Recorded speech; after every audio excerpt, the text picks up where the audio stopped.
Welcome to Strategies for Success, our video series guide for guest teachers navigating the educational world. As you know, Shadeen, RUSD prides itself on striving to be extraordinary. And this year, we've challenged our staff and students to make the ascent to higher education, learning, and expectations. Today, I'd like to invite our guest teachers to utilize culturally competent interactions in order to enhance student outcomes. Culturally competent interactions may be a bit of new terminology for some of our viewers. Would you be able to explain that one for us, Wilson? These interactions include learning about our students, who they are, where they come from, and encouraging them to see and connect with their identity through their educational career. Empowered students are motivated students. Just remember to be mindful and sensitive to students' cultural experiences when teaching the lesson. That's fantastic. Shireen, what are some ways our guest teachers can foster and maintain a welcoming, supportive, and safe learning environment? It may sound simple, but learning how to say students' names correctly is a great way to begin interactions. A tip I like to share with guest teachers is to take a moment to look over your roster. If you find there are some unique names that you are unfamiliar with, try checking in even with your neighboring teacher. Absolutely. Pronouncing names correctly is more than just a courtesy. It's a powerful way to show respect and make students feel valued. Great point.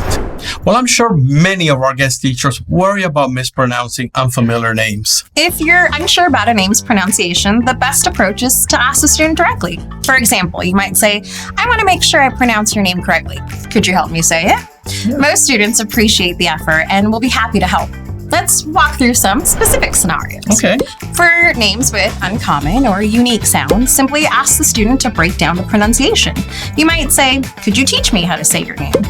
If a name has multiple possible pronunciations like Xavier or Javier, simply ask, "Which way do you prefer to hear your name pronounced?" And remember, if you make a mistake, apologize sincerely and ask for correction. Nobody's nervous. Well, those are excellent suggestions. Sometimes the best strategy is to be honest and direct.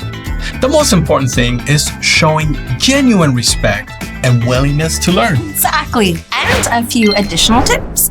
Practice the name before class, if possible, and never shorten a name or assume nicknames. Wow, these strategies go way beyond just pronunciation. They absolutely do. This is simply one of many examples of culturally competent interactions in the classroom.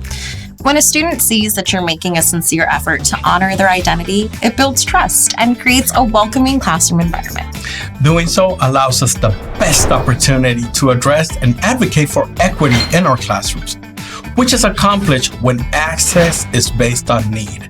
And every student is provided with what they individually require to learn and succeed. In fact, understanding that we should shape the students' academic experiences around who they are without placing them into a one-size-fits-all system affords them the best opportunity to enhance their educational outcomes. Equity allows the students to be met where they are, with the understanding that each one brings his or her own prior knowledge and experiences along with them.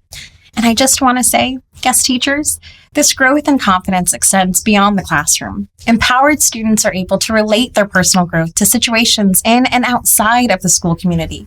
Culturally competent interactions allow students to become conscious and empowered individuals who can use their educated voice to advocate for themselves and for others. Well, I couldn't have said it better myself. Guest teachers, we hope you've enjoyed this episode of Strategies for Success.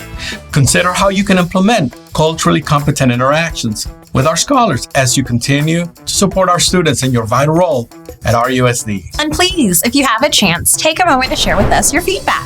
How has the series supported you in your teaching? Are there any topics you'd like us to cover in future episodes? You may access our form right here. And don't forget to check out our Guest Teacher Toolkit. Resources are updated regularly, including our list of callbacks, as well as easily accessible login credentials for many RUSD support sites. And as always, thank you for joining us. And we look forward to seeing you on our next episode of Strategies for Success. Yay, thank you!